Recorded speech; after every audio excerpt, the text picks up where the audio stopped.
Hey everybody, Aaron here. Welcome to day 3 of the 12 days of anime. Guys and girls, thank you so much for how the videos are doing. I'm so happy you guys are enjoying, the first 2 videos so far. It's making me really happy to see the comments people are writing. The videos aren't booming, obviously, so I'm not getting like hundreds of views per each one. But the amount I'm getting and then the amount of comments I'm getting in return with it is awesome. Because even if I get like only 50 or 60 views on the video, I'm seeing about 30 comments for some of the videos. That's really cool. I'm actually really more into that, engaging with you guys, than getting the super amount of views that people want. I don't do YouTube reviews. It's like, I want my videos to do well. I want to get some views on videos, but at the same time, it's not why I primarily do YouTube. I just do it to engage with you guys. So I'm glad you guys are enjoying this. Hopefully you continue to enjoy it. I have plenty of other video ideas for what I'm going to do for the next following days.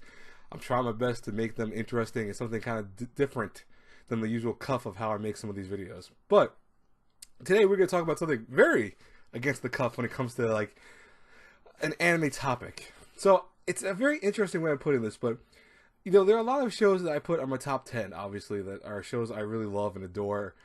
These are shows that I grew up with. These are shows that I can rewatch a million times.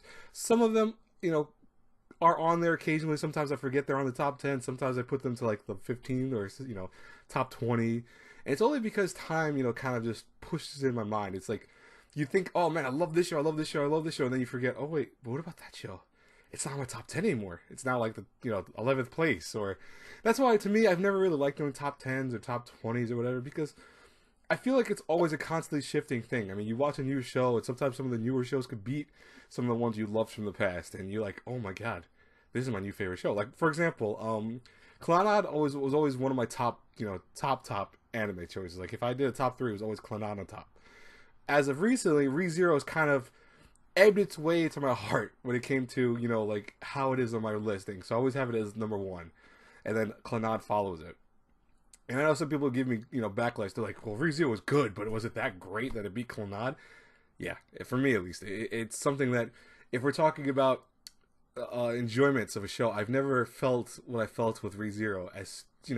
As crazy as it was sometimes, as I want to say as Groundhog Day-ish it was sometimes, also, where you saw certain things happening and you knew it was going to happen. Like, you knew Subaru was going to die that episode, you knew he was going to come back and have to experience a certain event over and over again. As much as it pissed me off that Amelia, got like kind of shafted with her story, but people still loved her. I love Amelia, but Rem, of course, obviously is best girl from that series, hands down.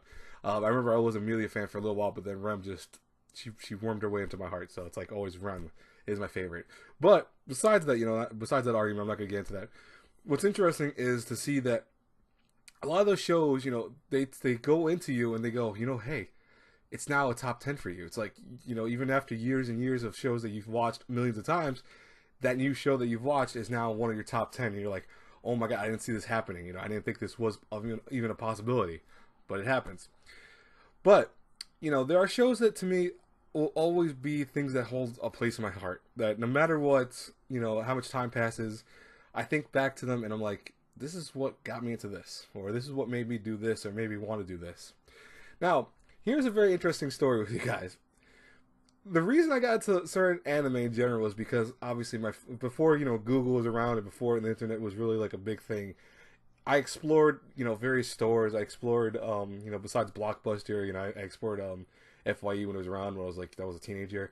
FYE is still kind of around, but it's not around as much as it used to be. I explored Suncoast, which was another store that sold anime and stuff like that.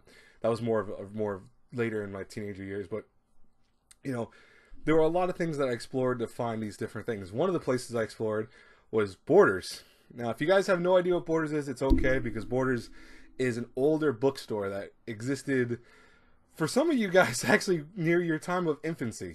That's crazy how Borders is. Borders, I think, closed in 2005, maybe 2008, I want to say. So some of you guys may have no idea what Borders is. It was before Barnes & Nobles. Barnes & Nobles actually ended up buying out Borders. And they, that's not rebranded it, but the thing was, is Barnes & Nobles was smaller. And then once they bought out Borders, they became a bigger, corporation in general. But it was funny because Borders was my go-to place for all things like manga.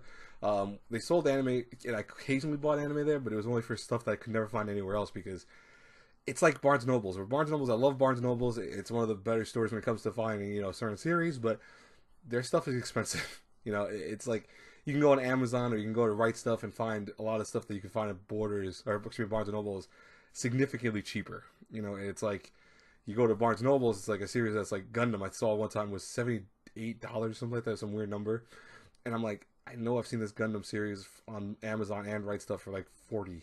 So it's like, wow, that's a little pricey. Barnes and Noble's a little bit pricey, but you know, regardless, way back before anime was becoming a bigger trend, it was hard to find, you know, places to buy anime or anything anime related. But here's something very interesting. You know, as I just said, Borders had anime. They also had like DVDs and movies. I ended up picking up the series very, very early when I was in Borders one day. It was like, I was thinking it was maybe 13 years old or 14 years old. It is called Phantom of the Requiem, or Phantom of the Inferno, excuse me. Requiem is the, I'll talk about that in a second. But Phantom of the Inferno is a DVD light novel series. Or a DVD, excuse me, DVD visual novel. That's what I should have put, I'm sorry. Not light novel, visual novel. So yeah, as the back says, it's an interactive anime type thing.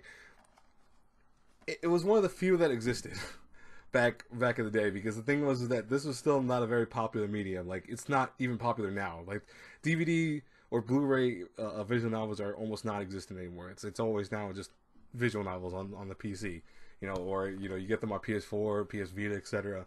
They don't really have visual novels anymore on DVD format, because why would you? But this is something that existed, and it was like one of the best things I ever experienced, because it's your own story. Obviously, you follow the path of Reiji, whose name is, and then he becomes, as I think his name in the series is Wei, who is a young man who becomes an assassin because he was kidnapped, and they trained him to become an assassin, and he became one of the best assassins. But it caused him a lot of damage to his internal psyche, because he realized he was a killer, and he lost his memories. Basically, he lost everything that made him who he was originally. So it follows his story. It follows his interaction with certain people that cause him to, you know, deviate away from that assassin, you know, lifestyle and go to these other lifestyles. But you know, it depends on which path you pick, obviously, because there are various girls you could pick, and it is a visual novel with romance elements, but it's also with action and action elements more so than anything else. But regardless of the point, you know, this was a series that I loved. I love this visual novel. I thought it was amazing. I still consider it one of my favorite visual novels of all time, even though it's not the best. It's far from it. And it looks like crap on DVD players. Like, you can actually play this on PS2, and I think on the back of it, if I'm not mistaken, I think there's a thing that says, or it used to have a sticker somewhere on it, but that would tell you can play this on the PS2, because it is playable on the PS2. It's a PS2 is a DVD player, so it allowed you to play it. But regardless of the fact, I love it. You know, it was one of those hidden gems. Now, why this you know, talking about a visual novel in an anime related video, obviously, is because what ended up happening was later on in life they made a actual anime series based off of, you know, Phantom of the Inferno, and that is Phantom of the Requiem of the Phantom. I always get this name horribly wrong because that messes me up, so I always want to say Phantom of the Inferno, and then I always change it. It's Phantom Requiem of the Phantom. Whatever. It's Requiem of the Phantom. It is solely based off that visual novel. It's specifically one specific route from the visual novel, obviously, but this is considered to me one of those shows that is the hidden gem that I think people need to experience once in their life. Like, it's not the best show in the world. I don't want to say it's the best. I really don't.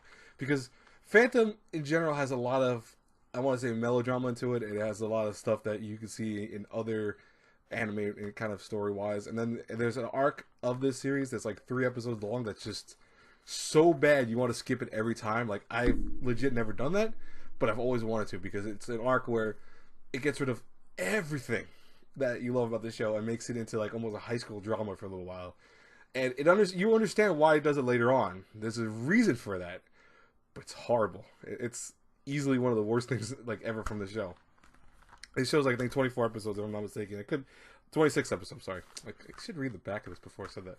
But the thing is that Phantom, Requiem of the Phantom, or Requiem of Phantom, whatever you want to call it, it's one of those shows I always call it Phantom just because it's easier. It's always near and dear to my heart. Like, it's not my favorite anime. It's not ever my, like, you'll only once in a blue moon ever see me mention it in my top 10. Like, I have mentioned it in my top 10 before, and I've also pushed it to the side where I've had other stuff that replace it. But it's always been, like, the top 15 for me. Like, it's always been one of the shows that I always have on a listing somewhere.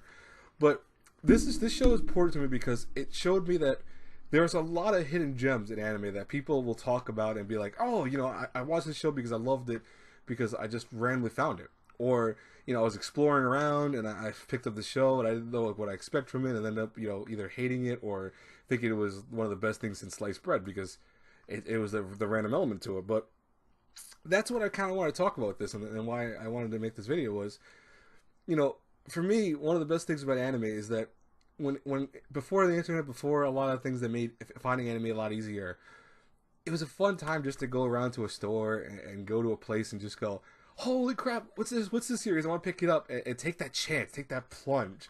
You know, people that play video games, especially on the Nintendo days, know that experience all too well. Nintendo, Sega Genesis, etc.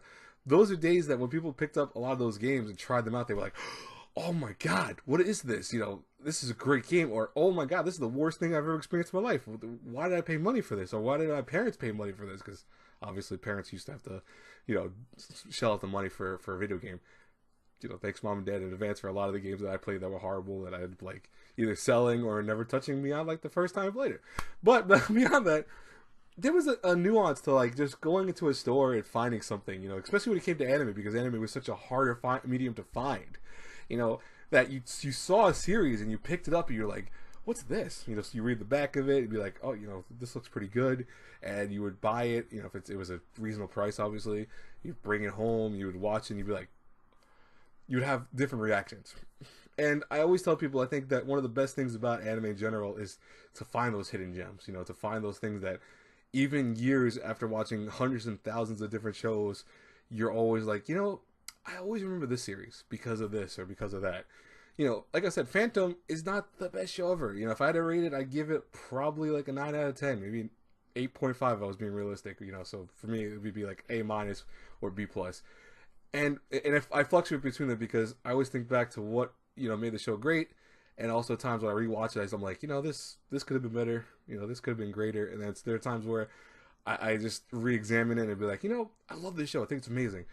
It's one of those shows, like, it's always just resonated with me somehow in different ways. That's why I kind of like rewatching it every so often. I actually tend to rewatch that series every, like, 1 or 2 years. I'll rewatch it from beginning to end, and I remember I rewatched it once with one of my friends online. I watched it once with my best friend. We watched it and really binged it for the while. You know, it's one of those shows. You just get into it, you like it, and it was because ultimately I found it not because of, you know, being recommended it, but because I found it. You know, I went to the store and found it. And, you know, that's why I want to say for my thing, and kind of what I hope people still do in this generation, it's something that I know is a lost art.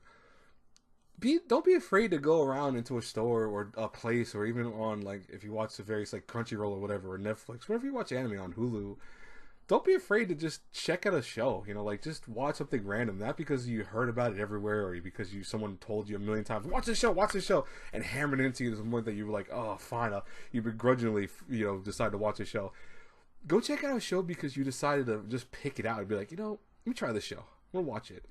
And, you know, you might be surprised. You might find a classic. You might find something you'll love forever. You might find something that you'll maybe take you out of anime for a while. It could be that bad, but, you know, no matter what, it's your choice to try these things and to try the venture into anime, because I think that's one of the coolest things about anime is to go into it and be like, oh, I found a new show because I tried a new show, not because I was told to or because I looked it up, but because I tried it. You know, if you look at my collection, you know, behind me in various sections of my room, whatever you look at, you'd be surprised that a lot of those shows weren't told to me to watch them, or I wasn't told to, you know, specifically check them out, or even recommended via a website or anything like that. I bought them because I wanted to try it out for the hell of it. Some are amazing, some are great. A Familiar of Zero, I talked about that in my romance anime video yesterday. I watched that not because I was recommended that, but because I just went onto a website and went, ooh, what's this? And just started playing it and went like, oh my god, what time is it? It's 10 o'clock. I started this at 5 o'clock. I've watched a whole season, you know, in one fell swoop. It happens. That's why, for my question today, it's a very simple one. What's something that you found, and it has to be specifically you found, not because you were told or because someone recommended it to you. It has to be, what's a series you found that you either loved or hated? And it could be either spectrum. You can either love it or hate it, whatever. Tell me in the comments below one of those series, because I really am curious about that. I want to see what you guys say about that. Anyways, I will talk to you guys later. I hope you enjoyed day 3. I will see you again day 4. And I have a very interesting idea for day 4. Let's see if I can put it to fruition. If not, I still have several ideas that will work out. Talk to you guys then. God bless you all. Bye bye.